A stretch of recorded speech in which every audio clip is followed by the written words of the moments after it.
Welcome to Dog Training Bytes. The show where canine professionals share their key takeaways, big aha moments, and hardest lessons learned from working with dogs.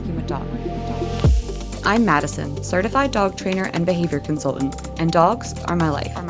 Every day I get to coach guardians and other trainers into a deeper understanding of canine behavior. But let's face it, sometimes dog training really bites. And that's okay, because when it does, we learn a lot. This podcast is all about sharing the lessons learned from experience, because the stories of when it got tough or when we made a mistake, that's when we learn the lessons worth learning. And it's time we share those with the world.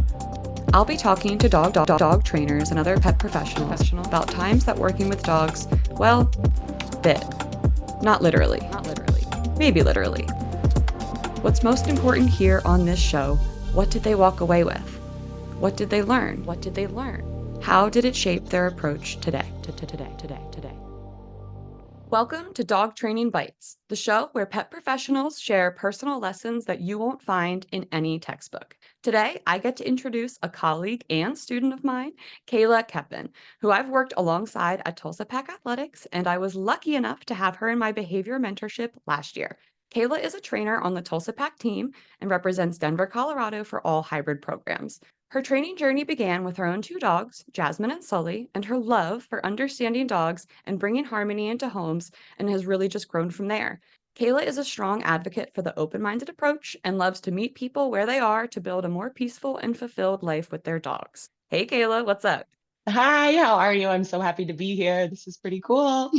I'm excited because I've heard, I think, variations of the story that I think you're going to share today, just over the, I guess, years now that we've known each other. Yeah, But I think yeah. I think it starts with you telling, the wonderful dog people out there about Jasmine and Sully. I know them a little bit, but why don't you tell the world about your pack? Yeah, absolutely. So my pack consists of, like we said, Jasmine and Sully. Jasmine is my 10-year-old boxer. She's brindle. She's definitely more senior, low key, just really wants to either she wants you to throw her ball and she's giving you the death stare to throw the ball, or she's just asleep in your lap, like snoring. So Yeah. and then we've got Sullivan, aka Sully. He's our 3-year-old American bully. And, he's a really big, blocky, like cuddly boy. But he's our big emotional guy. So he's Yeah. definitely taught us, yes, he's taught us so much. And, even just the story of us getting him, he was my first like puppy, actually. I've Huh. had, adult dogs in my past. And, I came into Jasmine's life actually when she was 5, but Solvin was my first puppy, so I got to experience all of that, All the um, puppyhood. all the puppyhood with him, and so that was great. And his personality is way more like outgoing and just kind of like a silly floppy boy sometimes, He and so is a it's silly floppy boy. he is. Oh my gosh. So it's really cool just to see, their differences in personalities and, how they react to things and how they interpret situations and how they choose to spend their time even. And so it's just been really cool. And I learned just so much from having two kind of, different dogs, similar and different at the same time. Yeah, yeah. Dim Very different interests, like you said, different Yeah, preferences in how they would choose to spend their time for sure, absolutely. which can Yeah. make some conflict within the home. I know that's, Yeah, part of the history here. So I don't want to absolutely. assume what the story is. So why don't you tell me what you brought to Yeah. share with us today? Yeah, absolutely. I think, when you brought your topic to me, one of the biggest lessons that I've really learned and one of the biggest things that's impacted my training, my dogs, I am constantly learning from them. Like I was saying, I'm blessed to have such two different dogs to learn from. So when Sully was like around 8 months old, he, was going after kind of this spike of puberty, I would say, that's when they got into their first dog fight. And that was my first experience with dogs fighting within the home. I've Okay. been around dogs who are reactive, like leash reactive, people reactive, that kind of thing. But that was definitely our first experience with dogs fighting in the home. And so that became really hard. It definitely caused resource guarding to kind of start to become a big issue in the home. So those were also things that we had never really addressed before. And very quickly, we just kind of had to realize that this, I guess you could say, picture perfect. All of our dogs are going to get along and be together, and we're all going to cuddle on the couch together and watch movies, and we're going to have a house hippo too. Like, all of the stuff that we see on the internet, we Yeah. just, it was You had our to let coming that to go. reality. Hmm. Absolutely. But for the betterment of all of us, truthfully, because that is what taught me that they are individuals, Of and course. our dogs are not put on this earth just for our sole purpose. They are here. No. They have their own personalities. And Sullivan was that personality that he wants his space. And so really going through all of that, which actually led me to also learn more about their medical history and learning more about Right. our dog's health in general, Yep. which to me doesn't only include physical health, it includes mental health and emotional health as well. So Absolutely. starting, Oh, I love that. absolutely. So good. Right. And what's interesting though is I didn't learn that all at once. It came to me in Hmm. waves because, Of course. we just don't all of a sudden go bam to our final realization. It's small pieces, I think, that come to us in the beginning. We're So always evolving. Like that's never going to absolutely. stop. And I don't want it Hmm. to. This is where It shouldn't. we can, I think, help the most people is where our unique experiences in our lives and our individual education paths come together to Right. allow us to connect to the people out there that need us the most, the people that Oh, have absolutely. been in that moment or been in a similar situation that you Yeah. are just perfectly and particularly equipped to help that individual. So we Absolutely. we just never stop. We never stop growing and learning. I know. I do, and I love that. And I mean that alone is like a big part of how I start to deal with clients now and working with other people is to know that to be open and to be open to learn from the dog in front of me. And yeah, pretty much I can sum it up with that. So I mean, that alone is a whole other side topic, right? So but yeah, I think that first it started off with physical. I physically was noticing signs of pain and Yeah. realizing what kind of connection that had to how we are interacting with each person in our family. And that includes my Mm, dogs, that includes my children, that includes my wife, that included me, yeah. strangers, walking. And then all of a sudden, that then was like, well, of course, now I'm now learning about your emotional state and your mental state and how are you? He had a double TP. I'm sorry, Sully had a double TPLO surgery. Right. Right at what the age of 1. So It's a big deal. it was a huge deal, and it was a Yeah. huge recovering moment. And so even just kind of going through that, we realized that that had a lot to do with a lot of the behaviors we were seeing too, resource guarding in particular, Yeah. and how he was getting along with Jasmine and He was how much he cranky. wanted to be He was a around. Yeah, cranky dude. thank you. He was just, it's really sad. He was just being cranky. And that's, Yeah. you know, so I think that moving forward, just being able to like notice these signs and notice what our dog is trying to tell you. Like, there were signs that were happening before the actual fight started. And Hmm. so I think, kind of understanding and just being more aware of what those signs are. There's Um, that myth, right, of it happened right. out of nowhere. I know, right? Absolutely. As a trainer now, do you feel like that's something that you come across and see through a different lens? I do. I definitely seeing it through a different lens, I think is a great way to put it because I understand why it feels that way. I Mhm. understand how hard it is to miss those cues. And I understand that the world that we live in doesn't always just naturally give you that information right when you take your puppy home. And a lot of the information that we see like, on the internet, on TV shows where our dogs are meant to comfort us and they're meant to be Mm, fitting this box where instead of actually looking at our dogs as individuals and seeing them for what they're giving you and being able to interpret that like I don't want all of my best friends to be exactly the same and not all yeah, human friends, right? And i completely. don't ex- I don't Yeah. expect all dogs to be the same now. And I feel like being able to communicate that with people has been a big part of what I'm doing now is helping them learn who their dog is almost. It's like meeting your dog almost for the first time in a Oh, way. oh, In a that was way. beautiful. I know, right? But and you don't even realize it, because it not no, it doesn't mean that we're bad people. Like we're No, looking there's for a love. language barrier. How are you meant to understand, Absolutely. like to That's beautiful notice too. and Yeah, interpret something that you don't understand, that you don't even exactly. have the Yeah, framework to absolutely. understand? They're Yeah, nonverbal creatures. We are. So absolutely. that's a pretty fundamental disconnect. Hmm. And it takes conscious effort, either kind of fully on our part to understand what they're Hmm. saying at all times. That's hard. Fully Mm, on their hmm. part, meaning Hmm. teaching them, human and cues and expecting them to understand and bridge a lot of gaps, or we do Right. something in the middle where we teach them some of our language, we learn some of Hmm. theirs, and we can actually Hmm. understand each other.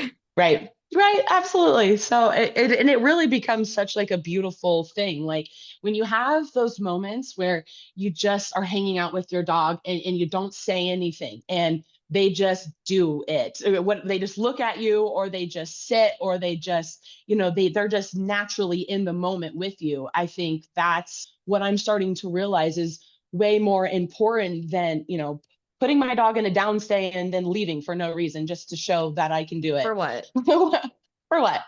For you what? know i so yeah, I'm very thankful for all of the situations that me and my wife have been through, no matter how hard they are and how much they forever change, because that we are always evolving and we are always going through hard parts or hard situations ourselves as humans, and so that impacts everything, right? So I'm really thankful for everything that I've been through. I'm thankful for Sullivan's, emotional self, and I'm thankful for Jasmine's emotional self in her own way too. She has her own ness. She has her own Jasmine ness about her that I'm really, as she gets older, I almost appreciate like more, and I almost start to kind of understand her a little bit like more. She's not as like flashy. She definitely still wants that attention. But Oh, she that's kind of really just like interesting. sneaks in here.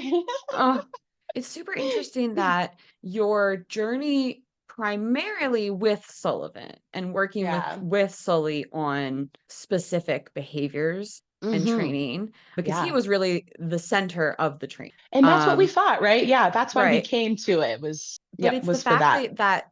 that brought you to a deeper understanding of your other dog, Jasmine. Like, I love that Absolutely. that prompted you to get curious about, okay, Yeah. now that we know who you are, who are you? Like, Right. who are you really? Other Right. than just like our dog. Because there's so much more than that.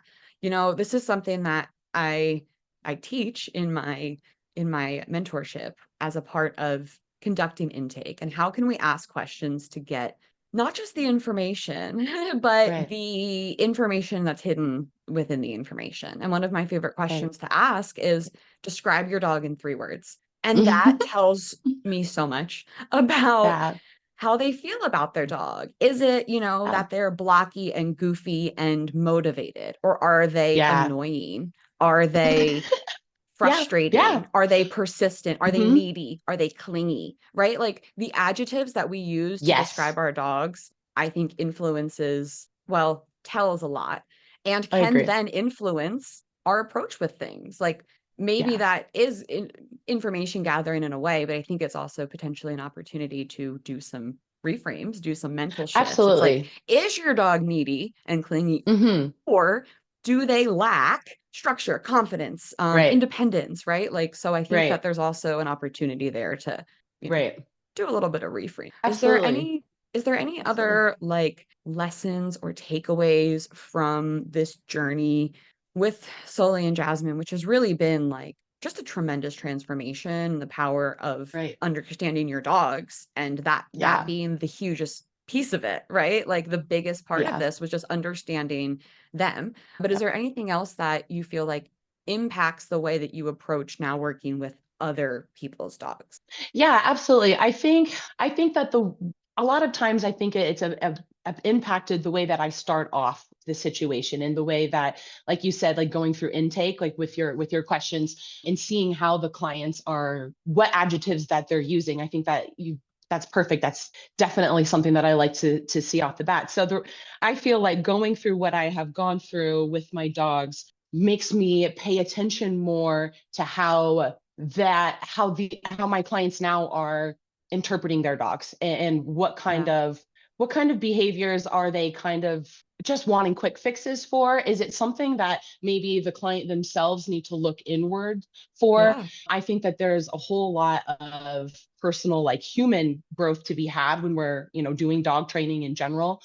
big time. And right. Big time. So And much growth. absolutely. So a lot of times I spend a lot of time watching the client now and Yeah. starting off by seeing, how are they delivering treats to their dog? How are they holding the leash? How are they talking? And Mm, we kind of starting off with kind of like the basics of how am I perceiving my dog as an individual? Because I feel like that's my basis now. Like I just am so I feel like more sensitive to that being important, to being able to move forward with a successful plan. I first need to start up with the basics of like, okay, well, does my dog trust me? Is what I'm doing and how I'm talking to them and the way that I'm viewing them, is that going to be, helpful for us to kickstart this journey together and start working on like on the behavior modifications? Or, are we going to kind of be running into, are we going to potentially be butting heads in down the line? So yeah, I think that it's made me a little bit more sensitive and just aware of how are we then reacting to our dogs then ultimately. So if our dogs are doing something that we don't necessarily agree with, what are we doing? How are we reacting to them? And are we rushing over them and saying no, no, no, no, and kind of impeding on their space and kind of adding to this, influx of energy and arousal that we have going? Or are we able to kind of observe the situation and actually regulate our emotions a little bit better in order yeah. to kind of communicate with our dogs in a way that's actually going to be helpful? And Yeah. so I feel like in the beginning, starting off with, a couple intake questions and paying attention to that in the beginning really helps me set up what approach I'm going to take and what's going to work for this particular dog. Yeah. So I You hope know, that makes sense. I know it's a no, hard it like it topic to absolutely put made into sense. words. And there was something, I So mean, yeah. it was all brilliant, but there was something particularly brilliant that I think you almost sped right on past, which is that there are key subtle things that we can be looking at in the human interaction with the dog that, in my mind, as you were saying it just now, I had this connection of, because they're nonverbal creatures and we are verbal, we have a tone. We can have an Right, upbeat, an angry right, tone, a frustrated right. tone, an excited to see you tone. Things like how we're holding the leash, things like how we're delivering our cues, things like how we're delivering our reinforcement. That's the tone. That's That's the true. tone of how we're communicating with our dog. Are we frustrated? Are we eager and excited? Are we just trying to get it done and bored, right? They're gonna hear that the same way that we would hear in our voice, like, hey Kayla, what's up? Versus like, hey Kayla, Right. what's up? Absolutely. And that's just, Absolutely. oh my gosh, so Hmm. brilliant. I love that. That's a Um, good point. well, you made it, not me. I like the way that you kind of like summarized that. I think that you're very good at talking, Madison, and I just really like the way that you deliver information. So that sounded really Thanks. Thanks, friend. good. Is there Welcome. anything else that you would like the amazing listeners out there to know about what you do or anything that you're working on right now? Well, right now I offer virtual classes. So if you're in the Denver area, and I can do hybrid, so a little bit of in person, a little bit of virtual. So you can actually go to tulsapacathletics.com and you can find packages there and request for me to be your personal one-on-one trainer there. So yeah, really, if I'm really very excited about doing hybrid. So I really want to get my feet wet into It's such that. a And I'm great I'm really, program. It's yeah, so I'm great. And excited just for just to that. I tell love everybody out it. there, that's 3 weeks of daily virtual training, and then two Yes. 1-hour in-person sessions with Kayla in your home. So if you are Yes. interested in connecting with her to talk about Jasmine and Sully or to discuss Yes. potential virtual or hybrid packages, you can connect with Kayla on Instagram at Sunny Soul Dog Training. Thanks for joining us in the world of Dog Training Bites, where every challenge brings a lesson worth sinking our teeth into. See you next time.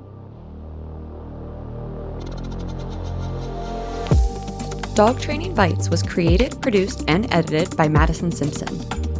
You can connect with me on Instagram at Dog Training Bytes, that's BYTES, and at Freed by Training. For information on today's guest and resources for help with your dog or dog training education, visit www.dogtrainingbytes.stream. Looking for more? Listen to my other show, Unpacked. clinical dog training podcast co-hosted by Sailor Jerry the Dog Trainer and produced by Straight Up Dog Talk, LLC.